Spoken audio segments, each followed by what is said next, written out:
Are you tired of spending thousands on PR agencies with little to show for it?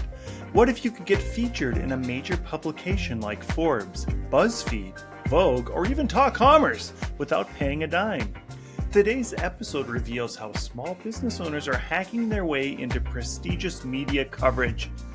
Welcome to Talk Commerce.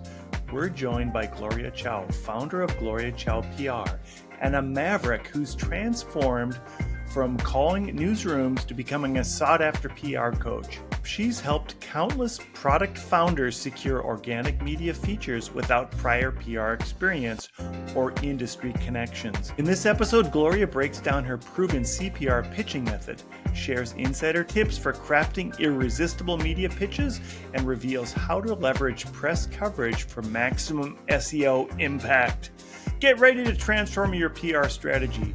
Tune in to discover how to become your own best PR advocate. You're listening to Talk Commerce. Subscribe and download at talk-commerce.com. Welcome to this episode of Talk Commerce. Today I have Gloria Chou. She is the founder of Gloria Chou PR. Gloria, go ahead, do an introduction for yourself. Tell us your day-to-day role and one of your passions in life. Hey, small business heroes. First of all, thank you for having me on the show. I am based in Brooklyn, where my New Yorker's at. I am a small biz PR coach, and I say coach because I am not a PR agency. I kind of cold called my way to hacking my own PR, and now I teach product founders around the world how to get featured organically without knowing a journalist or ever having PR experience. So this is a very sacred mission for me. One of my passions in life is I just love to make people feel seen. I always joke that like in my other life, I would be one of those like hype men, like on like a hip hop show, like hyping people up. I just love being anyone's unofficial hype woman. So yeah, that's me. That's great. And I spent last week, I did a marathon session of podcasting in Brooklyn with a friend of mine. We did 10 episodes in one sitting. They're all coming out right now. Anyways, so it was such a fun time, and I love going to New York. Anyways, before we get into content, though, you have volunteered to be on the Free Joke Project, or should I say I volunteered you to be on the Free Joke Project? I'm just going to tell you a joke, and all you have to do is give me a rating 1 through 5. So here we go. I call it an elevator, but my British friends call it a lift. I guess we're just raised differently. Okay, I think that's pretty good. I would probably give it a 4. Wow, a 4. I would have given it a 2, but I appreciate that. All right, Gloria. So give us the 10,000 foot view on coaching PR and what does PR mean, and maybe make a distinguish it from press releases. Yeah. So when we think about PR, I think for most product owners, they think, well, it's a lot of money. I don't have money to hire a publicist. It's for big brands. Or you think like a celebrity agent, like music, TV. And so my whole thing is about demystifying what PR is. And for me, what I'm talking about is organic PR, is when you are featured in a magazine, you're not paying a journalist. Otherwise, it would be an ad and not editorial. And you're basically convincing them with so much conviction and authority that they want to feature you, whether it's for a gift guide, like an Oprah's Favorite Thing, or a founder's feature, like a Business Insider, or a podcast. So what I mean by organic is you're not paying to play. And I think for a lot of product owners, this notion of PR largely was not accessible to them, right? The industry has traditionally told us that, if you want PR, you have to pay an agency. And that in New York starts at around $5,000 to $10,000 a month for at least 6 months. So for 95% of product owners out there, it's largely inaccessible.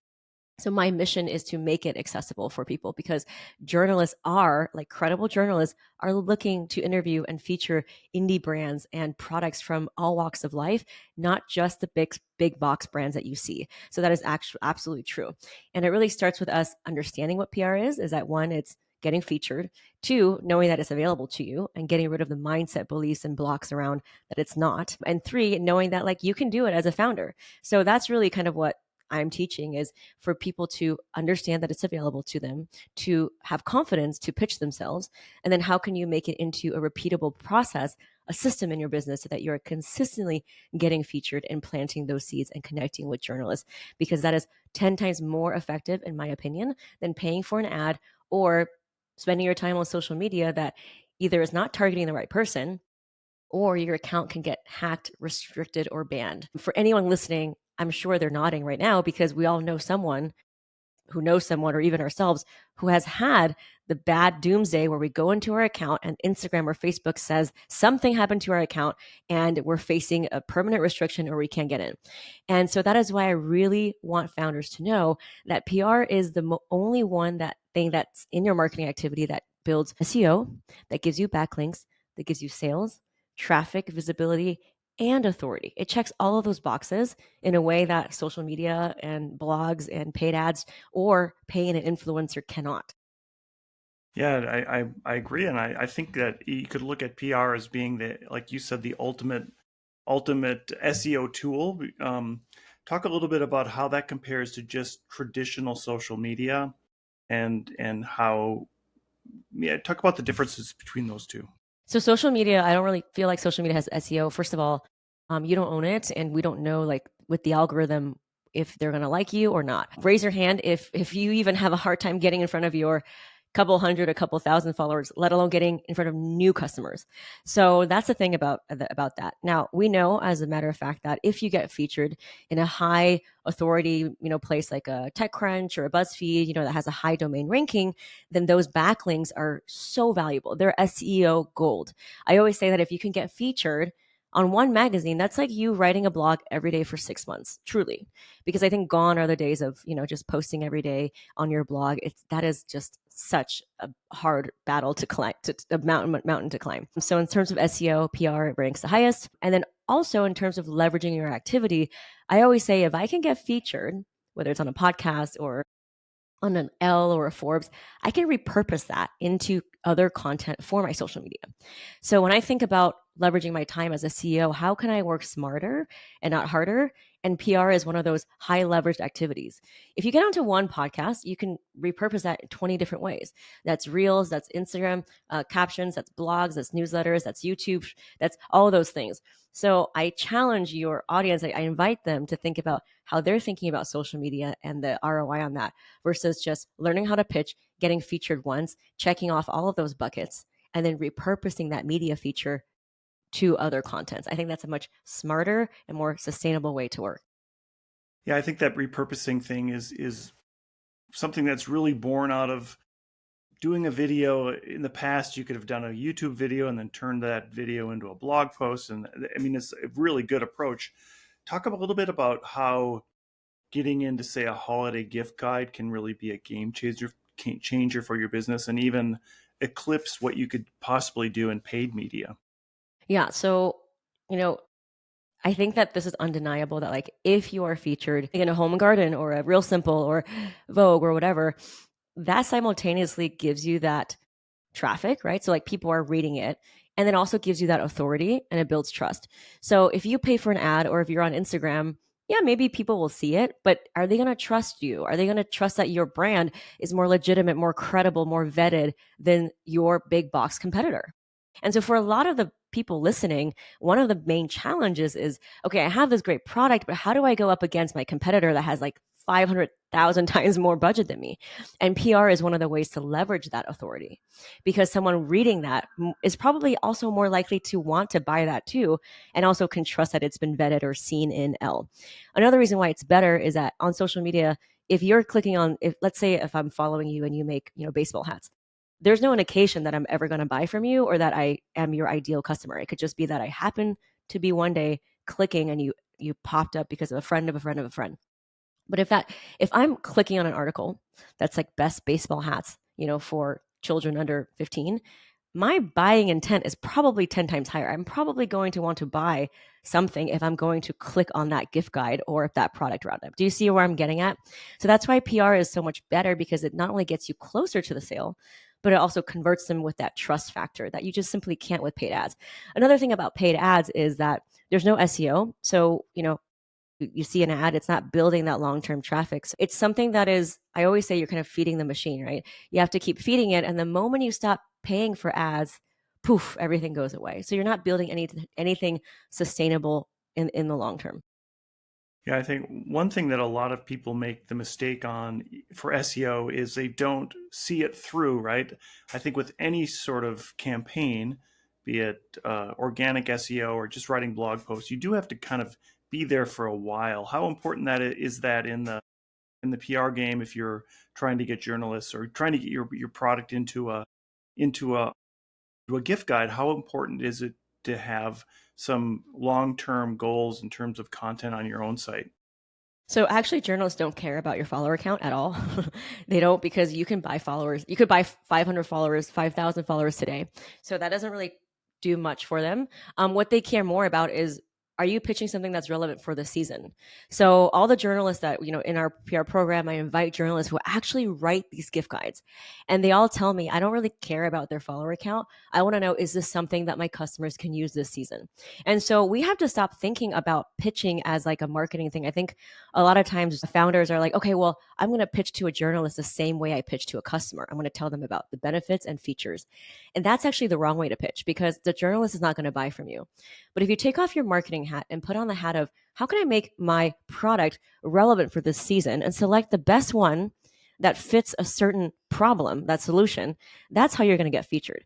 And we can go into the nitty gritty of that and how you pick that. But basically, if you have a way of marketing to your customers, whether it's through a newsletter or an order form, and you're basically taking that and sending it to a journalist, that is the fastest way for your email to go straight into the trash. Yeah, I think one thing that I learned recently was that when you're doing your pitch, or when you're sending out a release or some kind of an article that you would like, not having a story arc in that, not having a compelling reason why a journalist should even pick it up.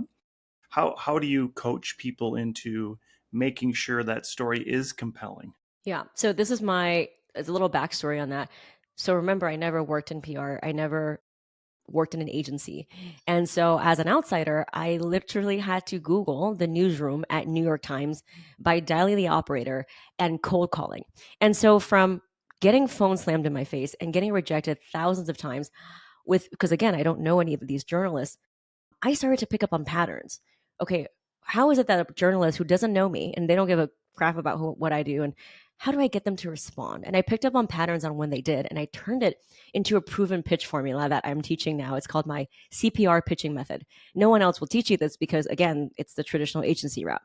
And so CPR stands for credibility, point of view, and relevance. And when your pitch has these three elements, it's really solid and it usually gets a response. And so we can talk about kind of what that pitch looks like, but your pitch needs to have specificity around what is the relevant season or problem or sentiment that you are pitching. So for example, right now at the time of recording, we're in Q4. So Q4 is what? Holidays, right? It's like winter, it's coziness. So if you make something that's skincare, you're not going to pitch something that's citrusy or fresh. You're probably going to pick the one standout item that's for dry skin. If you make something that is food and wine, it's going to be for recipes that's good for the holidays. So always pitch the product in relation to what is happening right now. It could be also a social media trend. So it could be a trending thing on Netflix. It could be, if you make apparel, it could be something to wear to a Taylor Swift concert. So do you see where I'm getting at here? It's basically zooming out and finding out what out of all of the products that you sell are perfect to solve a problem for the consumer right now. So that really is the relevance piece in CPR. And I like to start my email with that right off the bat. I usually say something like, as your readers are looking for cozy, winter home goods, like for example, if we're doing home goods, right? Here are the reasons why, like, my wool blanket is a better alternative than what other people are selling at half the price. So you see how I'm starting off with like, this is what's relevant. And then in terms of the CPR method, after you start with the relevance, go into the point of view, which is the P in CPR. Point of view is usually 3 bullets, 3 tips, 3 tricks, 3 reasons. I like threes. And I like to have it in bullet points because it just makes it easier to read. And so if you were starting off with the wool fur blanket, winter situation, your 3 bullet points could be 3 reasons why your wool blanket is better than the competitor, or 3 reasons why it's a better choice, or 3 reasons why it's a great gift for X, Y, and Z. And then you can even conclude the email with C as in credibility. It's just 1 or 2 sentences saying you're a founder, you found this, a great solution in this product, and you would love to share more about it. And so let me know, like, if you ever want to chat. So do you see how that flow of the email is not desperation? It's not, please feature me because I can't afford an ad. It's basically presenting the relevance, which is, what are people looking for? And you're presenting your product as a solution. And then you're giving them a way to continue the conversation. You talked a little bit about just going straight to their either their spam filter or just not even getting opened. I would imagine that the subject line on that email to that news Yes. person is the most important part that you could Yes. possibly do to get them to open. What advice do you give for just that subject line part? Brent, you're a good marketer because marketers all know it's really about solving the right problem, and we have to solve the problem of getting it open, right? So I have a whole training on subject lines in my program, but basically, what you don't want to do in the subject line, which many people do, is you don't want to put the name of your company or your name because it doesn't matter to the journalist. The journalist has never met you. Also, do not put the word pitch in the email subject line because they know it's a pitch. They get pitches all day. Instead, your subject line should be very concise and specific that almost reads like an article title. Three stocking stuffers under $25 for the Taylor Swift fan in your life. You see how that's a much better subject line than here's my name and here's the socks I created and here's why it's great. You know what I mean? So like that's a subject line hack. One other bonus tip for your audience is install an email tracking device because that way you know if it's a deliverability issue. So you don't make up all this drama in your head about, oh, the journalist hates me. It's just that maybe they didn't open it or maybe they don't work there anymore because they're freelancing. So let's get some analytics around if it's being open. And if it's being open multiple times and your email tracking software is telling you that, that's a good indication that your pitch is really good and they want to put it somewhere in their story. They just haven't found a place for it yet. And that's when you want to go in with the follow up on DMs. Journalists are on all the social media platforms like we are, so use it to your advantage. Follow up. Yeah, I think even the free version of HubSpot will allow you to, at least in the CRM portion, see how well, if somebody's actually opening it. And I use that. I mean, I think you can compare this a lot to just cold outbound emails that a marketer might try to do to Mm-hmm. promote their product or service. And Yeah. seeing that they've opened it. So now you've seen the newsroom has opened your email. What's your next step? And like maybe they've opened it 5 times. Is there, or 10 Mm. times? Is there a point where you send a follow up or even get on the phone if you think it's important enough? Yeah. So a lot of these product guides don't really require a phone interview anymore because it's pretty straightforward, right? It's like, okay, well, this fits into my Father's Day gift guide. I just need to know like, is it shipping right away? Will it ship before Christmas? Can I find it on Amazon? You also want to put that in the pitch, by the way. The nitty gritty of a gift guide pitch is you want to put in like where it's available, if it's on at Target, if it's on Amazon or only on your website. You want to put in the price so they know if it's a stocking stuffer gift or a premium luxury gift. You also want to tell them what the shipping is. Is it shipping only to certain states? Is it shipping all over? What is that, right? So those are kind of the basic things you need to put. And I would also attach like one photo. I wouldn't attach your whole brochure. I wouldn't attach anything big because it's going to trigger their spam filter, like you said. So the way to get around that is to add a hyperlink and to simply say, here are our best sellers, and here are some like testimonials, or here's some behind the scenes look. Here's some more information. And so you can hyperlink to a page on your website or a Dropbox link for some high resolution photos. And that's how you can kind of get around putting in a whole media kit. And then once you send it off to them, if they don't respond, but they're opening it, I would just follow up once a week. Something like, hey, now we're getting into back to school, or, we're getting, 3 or 4 weeks into Christmas. Let me know if you are writing, if you're writing this type of gift guide, or, you can always keep following up, not just saying follow up, but talk about something that's relevant. Maybe something happened in the news, or maybe people are looking for a certain trend. You can follow up on that thread and say, hey, this is a new trend with consumers. This is why my email is relevant. Let me know if you're still working on something like this season. And the best way to connect with journalists, which we'll get into, is to just simply see if they've written that type of story last year. So if someone has a history of writing Father's Day, Mother's Day, these types of gift guides, they're probably going to write another gift guide or many during Christmas time. And so it's as easy as you either giving them a compliment saying, hey, I loved your Father's Day roundup of the best golf clubs. We're launching this new edition for the holidays, and it's the first time we're doing this bundle. And here's why I think it would be a great gift. You see how that's a much more natural way to kind of break the ice and follow up with them. So compliment them, follow up with new and relevant, interesting angles, illustrate the relevancy and urgency that you're because what you're doing is basically providing a solution to their readers. I immediately thought about how do you find the journalists and then Mm. how do you send it to them without bulk sending and seeming like spam. I mean, I guess those are two great questions, right? Like first of all, how do you recommend sending it so you don't just send it like from Yeah, MailChimp I to love how you just ask all the good questions. I love it. So, obviously, like in our program, we walk you through this, but what I recommend is I just use a very simple tool. Like I use Gmail. So you can just Google like a Gmail Chrome extension that's a simple mail tracker. And they've run the gamut from being like $50 a year to a lot more robust. I don't think you need a lot more robust. I use like mailtrack.io, which I think is owned by another company. I think it's like $60 a year to get rid of their logo watermark. And it just simply tells you like if an email has been opened and if they've opened it many times. And that's enough for me. I don't need like a lot more analytics. And what I like to do is once you get the pitch written, then you can pretty much schedule send individually on Google, right? On Gmail and schedule send it all at once. So you don't have to sit there and draft it and send it. But the first step is to write a good pitch. And once you write a good pitch, then you can kind of draft it. And I like to do 1-to-1. And once you have a good pitch, then you can copy and paste it. Obviously, pay attention to the formatting. You want to address it to the journalist by their name. It makes it more personalized.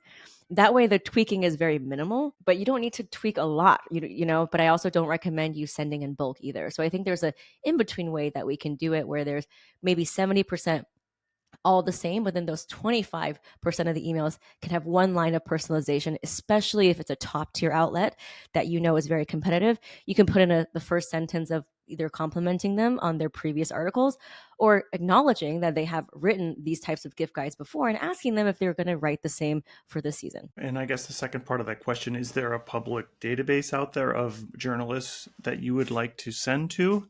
And can you break it down by industry? Yeah. So PR at its core is very simple. I want everyone to remember this. Anyone that's telling you that it's not, it's just trying to monetize on you. So PR at its core is writing a good pitch and knowing who to send it to. And so the CPR method helps you write a good pitch. Now let's talk about who to send it to. So there are ways that you can grassroots do this. There are software out there that's like $7-10 grand.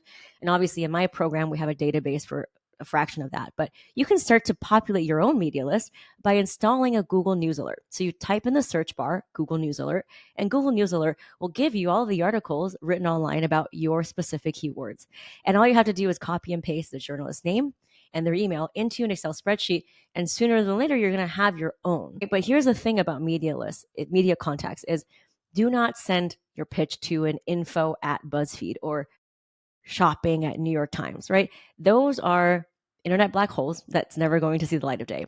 What you want to do is be very specific with the journalist who's covering your beat. So if you are making a wellness like herbal thing, it's probably going to be the wellness and beauty editor. If you make something that's an apparel or like jeans or a bag, it's probably going to be the fashion shopping editor. So I look for people who have like commerce in their bio. So a commerce writer, an associate commerce editor, or a shopping writer. Those are the people who write shopping and gift guide roundups. But then also for the people who are covering your beat. So like a staff wellness reporter, like those people as well. So that's kind of how you can start to get really granular about who you send it to, because it's really about sending it to the right person. When you're writing your pitch, and let's just say the biggest mistake I think people make is just copying and pasting the pitch straight out of ChatGPT. How annoyed do writers get when they hear, in the evolving world of e-commerce, blah, blah, blah, and you can tell that nobody's even bothered to edit this pitch? How important is it to I'm going to call it DAI it, or humanize it, I think is a much better word. Yeah, I mean, thank God that AI cannot replace it. Otherwise, like my business will not exist, right? So that's where the relevance piece comes in. I don't think there's anything wrong with the word evolving, but it has to be very relevant to right now. And unfortunately, AI is not something that gets updated in real time. And so the part where we get to be creative as business owners is to see what is the pulse on what's happening in our industry.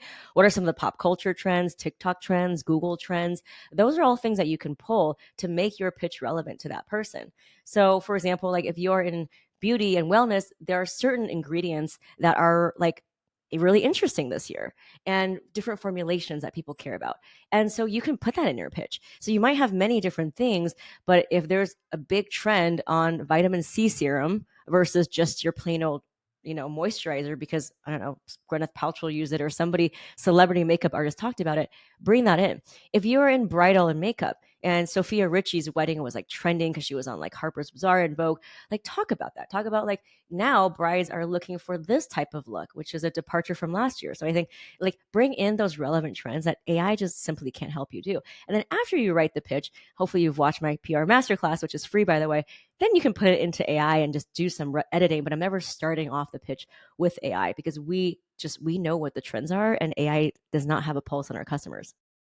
Yeah, I follow Anne Hadley. She's a writer that has a marketing company, and one of her last week's newsletter was all about don't start with AI, start with your own idea, and then maybe use AI to help it along a little bit or brainstorm some of those Correct. things. And I think that's a great point. That's a really good point about how people will get stuck in something that could be a year old even because that's all ChatGPT knows.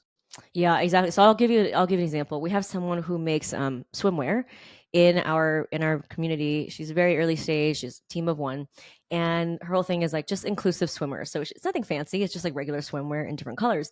But when I was working with her on her pitch, the show White Lotus on HBO was really trending, and so the pitch I came up with using the CPR method was like how to find the best swimsuit for your White Lotus Italian vacation this summer. You see how that's really relevant, right, to pop culture trends. We had someone else who makes a subscription box that has one book and one kind of like pantry stable like cookie, right? So she calls it the Read It and Eat box. And she got tremendous results because she keeps pitching for whatever movie or novel that's trending on the New York Times list. Remember the show on Hulu, The Bear? So Yeah. so she pitched her like seasonal thing about like, here's your like hot summer kitchen romance read while you're watching The Bear. So it's not about pitching something that's outside of our products, but it's about seeing how our products tie into the bigger trends that are happening. And I think a lot of times product owners don't think in that way. We're thinking of benefits, features, pricing optimization. And so in order for you to get featured in the media, you need to just think a little bit more macro about what are the trends, what are the insights, what are people caring about, and what is being talked about, or what is that celebrity doing. So we've gone through the whole funnel. Now you've gotten your pitch to a newsroom and they've written about it. How do you optimize it after?